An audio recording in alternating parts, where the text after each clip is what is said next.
1258 में अर्तुगरुल गाजी के यहाँ एक बच्चे ने अपनी आंखें खोली। उसका नाम उस्मान रखा गया। ये वही उस्मान थे जिन्होंने आगे चलकर सल्तनत उस्मानिया की बुनियाद रखी। ये उसी साल की बात है जिस साल हलाकू खान की क़ियादत में मंगोलों ने अब्बासी खिलाफत के दारुल हुकूमत बगदाद पर हमला किया। बड़े बड़े वाक़यात पेश आए। मुसलमानों ने बड़ी बड़ी मुसीबतें देखी। इब्ने कसीर लिखते हैं, वो शहर की तरफ पलटे। मर्द, औरतें, बच्चे, बूढ़े, जवान, अधेड़ उम्र, गर्ज जो भी मिला उसे कत्ल कर दिया। बहुत से लोग कुओं, जंगलों और वीरानों में छिप गए और एक अरसे तक गायब रहे। जो बच गए पहाड़ी चोटियों की तरफ भाग निकले।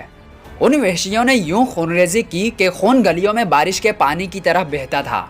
ये बहुत बड़ा वाक़या और अजीम हादसा था जिससे उम्मत मुस्लिमा को गुजरना पड़ा। एक ऐसी उम्मत जो अपने गुनाहों और नाफरमानियों की वजह से कमज़ोर हो गई और उसकी ताकत जाती रही थी। मंगोलों ने दिल खोलकर खूनरेजी की, बेशुमार इंसानों को कत्ल किया, घरों की ईंट से ईंट बजा दी। उन मुश्किलात में जबकि उम्मत मुस्लिमा बहुत ज़्यादा जगह पीट चुकी थी, सल्तनत उस्मानिया का मौसम उस्मान पैदा हुआ।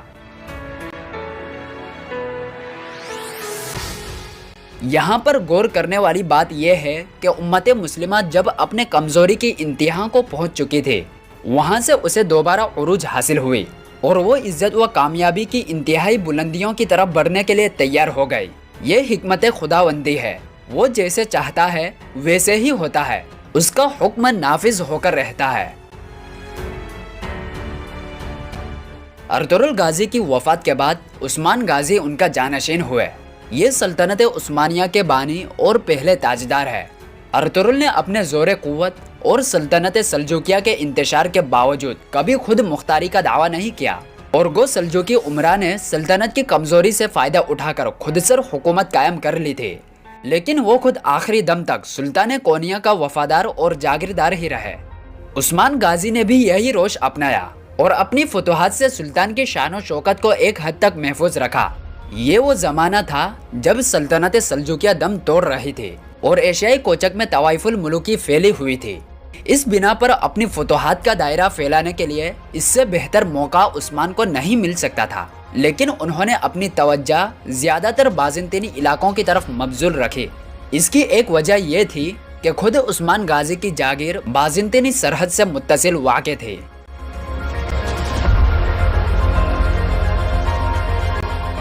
उस्मान ने बाइक़्तिदार होने के साथ ही बाज़ंतीनी इलाकों पर हमला शुरू नहीं किया था, बल्कि उनकी लड़ाइयाँ शुरुआत में मुदाफ़ियाना थी।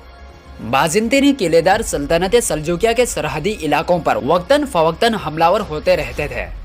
सुल्तान कोनिया के एक नायब होने की हैसियत से उस्मान को उन हमलावरों से मुकाबले के लिए आगे आना पड़ा। पहले ही साल कराजा हिसार का मार्का पेश आया। उस्मान ने उस किले को फतह करके बाज़ंतीनियों को आइंदा के लिए खबरदार कर दिया। सुल्तान अलाउद्दीन ने कराजा हिसार और उसके गिरदो पेश के तमाम अराजी जो उस्मान ने बज़ोर शमशीर हासिल की थी उन्हें जागिर में दे दी। नीज़ बग के खिताब से सरफराज करके उन्हें अपने नाम का सिक्का जारी करने और अपना नाम जुमे के खुतबे में शामिल करने की भी इजाज़त दी।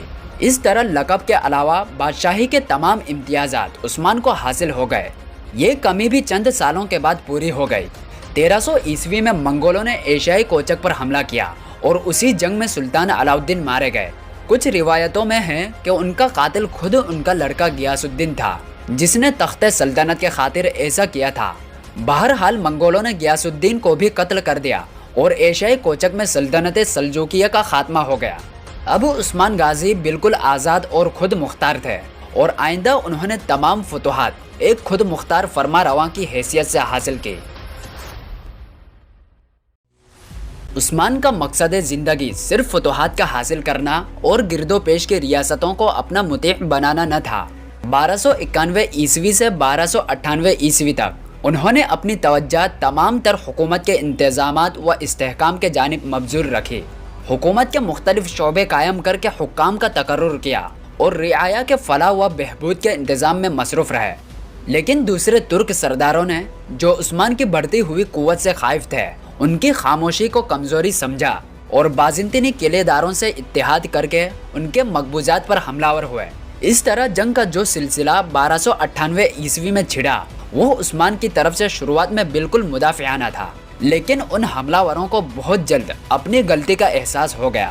عثمان نے ان سب کو شکست دی، نواح کے چھوٹے چھوٹے سرداروں کو مطیع کیا، بازنطینی قلعے یکے بعد دیگر فتح کیے اور بالآخر یعنی شہر پر عثمانی پرچم لہرا کر اسے اپنی مملکت کا پایہ تخت بنایا۔ جب بازنطینیوں نے بروسا، مادانوس، ادرا، کستلا اور آس پاس کے دیگر نصرانی امراء کو 1301 عیسوی میں عثمان سے جنگ کرنے کی غرض سے ایک صلیبی معاہدہ تشکیل دینے کی دعوت دی اور نصرانی امراء نے اس کی دعوت پر لبیک کہتے ہوئے اس نوزائیدہ سلطنت کو ختم کرنے کا فیصلہ کیا، تو عثمان اپنی فوج کو لے کر آگے بڑھے، خود جنگلوں میں گھس گئے اور صلیبی فوجوں کو تتر بتر کر کے شجاعت و بہادری کا وہ مظاہرہ کیا کہ عثمانیوں کے نزدیک ان کی بہادری ضرب المثل بن گئی اور 6 سال کے اندر ان کی فتوحات کا دائرہ بحر اسود کے ساحل تک پہنچ گیا اور بازنطینی قلعے فتح ہوتے گئے اور بروسا، نائسیا اور نائکو میڈیا کے گرد فوجی چوکیوں کا ایک مضبوط حصار قائم ہو گیا۔ اس خطرے کو دور کرنے کے غرض سے بازنطینیوں نے منگولوں کو عثمانی مقبوضات پر حملہ کرنے کے لیے آمادہ کیا۔ عثمان نے اپنے لڑکے اورحان غازی کو حملہ وروں کے مقابلے میں بھیجا، منگولوں کو سخت شکست ہوئی اور بازنطینیوں کی امید کی یہ آخری کڑی بھی ٹوٹ گئی۔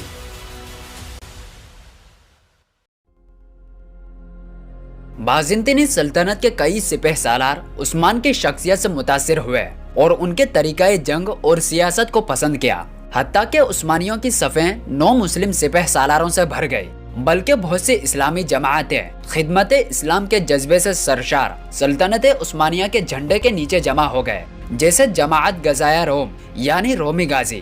یہ وہ اسلامی جماعت ہے جو حدود روم پر نظر رکھتی تھی اور ہمیشہ سرحد پر خیمہ زن رہتی تھی۔ یہ جماعت عباسی خلافت کے دور سے رومی حملہ وروں کے سامنے صد سکندری بنی ہوئی تھی۔ ہمیشہ سرحد پر رہنے کی بدولت رومیوں کے خلاف جہاد کے سلسلے میں اس جماعت کو بڑے تجربات حاصل ہوئے اور کافروں کی اخلاقی گراوٹ نے ان کی اسلام سے وابستگی اور نظام اسلام پر یقین کو بہت پختہ کر دیا۔ اسی طرح کی ایک اور جماعت جو مخیر حضرات کی تھی بڑی مشہور ہے، اس کا نام الاخیان ہے۔ یہ جماعت مسلمانوں کی مالی مدد کرتی تھی، ان کی میزبانی کے فرائض سر انجام دیتی تھی اور غازیان اسلام کی خدمت کے لیے لشکروں کا ساتھ دیتی تھی۔ اس جماعت کے اکثر اراکین کا تعلق بڑے بڑے تاجروں سے تھا، جنہوں نے اپنی دولت اسلامی خدمت کے لیے وقف کر رکھی تھی۔ سماجی کام مثلاً مساجد، خانقاہوں، دکانوں اور ہوٹلوں کی تعمیر سلطنت میں ان لوگوں کو بڑی قدر کی نگاہ سے دیکھا جاتا تھا۔ اس جماعت میں ممتاز علماء بھی شامل تھے جو اسلامی تہذیب کی ترویج کا فریضہ سر انجام دیتے تھے۔ ایک جماعت حاجیوں پر مشتمل تھی، اس کا نام حاجیات روم یعنی حجاز اور ارض روم۔ اس جماعت کا کام اسلامی شعور کی بیداری، اسلامی علوم کی ترویج و اشاعت اور اسلامی تشریعات و قوانین میں گہری بصیرت پیدا کرنا تھا۔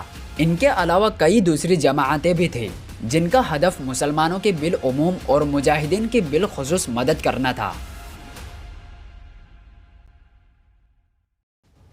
بہرحال 1317 عیسوی میں عثمان نے بروسا کا محاصرہ کیا، جو ایشیائی کوچک میں سلطنت بازنطینی کا ایک نہایت اہم شہر تھا۔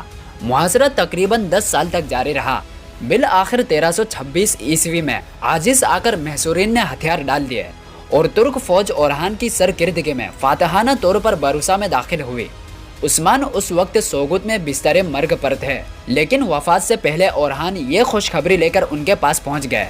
عثمان نے اورحان کی ہمت و شجاعت کی داد دے کر انہیں اپنا جانشین مقرر کیا اور بلا تفریق تمام رعایا کے ساتھ عدل و انصاف اور بھلائی کرنے کی وصیت کی۔ پھر یہ ہدایت کی کہ انہیں بروسا میں دفن کیا جائے اور اس شہر کو عثمانی مملکت کا دارالحکومت بنایا جائے۔ چنانچہ ان کی وصیت کے مطابق انہیں بروسا میں دفن کیا گیا۔